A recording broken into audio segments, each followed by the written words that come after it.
Ngayon sa social media ang isinawalat ng dating beauty queen na si Maggie Wilson ukol sa umano'y troll farm na anya ay nabayaran para siraan ang kanyang kumpanya. Bilang solusyon sa ganitong issue, isinusulong sa Senado ang isang anti-fake news bill.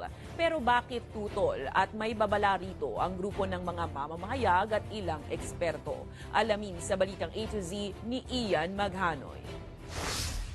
Pinag-aaralan na ng dating beauty queen na si Maggie Wilson ang pagsasampa ng kaso laban sa mga content creators na naninira sa kanya at sa kanyang kumpanya. September 26 nang ibunyag ni Maggie sa social media ang anyay sabay-sabay na videos na pinost sa TikTok na nag-aakusa na scam ang kanyang negosyo. Hinala ni Wilson, isang troll farm ang may pakana nito. Dahil kapansin-pansin na pare-pareho ang script o sinasabi ng mga TikTok creators. In short, some of the trolls comment, scripted daw yung sinasabi ko at binayaran daw ako. Isiniwalat pa nito ang isang chat group na nanghihikayat na sumali sa smear campaign, kapalit ang 8,000 piso.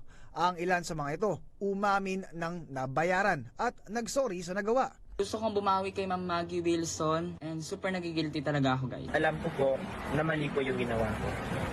So I sincerely apologize to Ma'am Maggie Wilson. Hindi na bago ang usapin ng bayarang online trolls sa social media. Katunayan, isa ito sa mga dahilan kung bakit itinutulak sa Senado ang panukalang batas na anti-fake news. Lahat tayo may kampanya against disinformation, against fake news. Pero ito ay sa pamamagitan ng media literacy, media education, at saka responsible gatekeeping ng mga may-ari ng plataforma.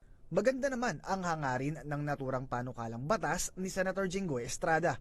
Gayunpaman, ayon sa mga eksperto, delikado raw itong may sa batas. Bakit critical ang NUJP dito? Kasi una, sino ang magdedetermine ano ang fake, ano ang hindi? Sa totoo lang, yung mga nagsusulong ng mga anti-fake news law, either misinformed sila or they have a conscious effort para i-target yung mga media outlet para matakot na maglahad ng nangyayari sa lipunan, lalo na yung mga critical sa mga nasa kapangyarihan.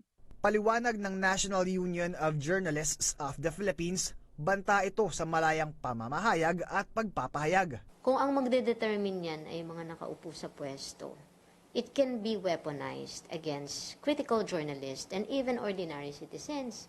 Maaari raw kasi itong gamiting armas para patahimikin ang mga kritiko ng pamahalaan. Hindi tayo dapat sumuporta sa anumang batas na masasabi nating anti-fake news law o para i-regulate yung tinatawag nating disinformasyon. Bakit?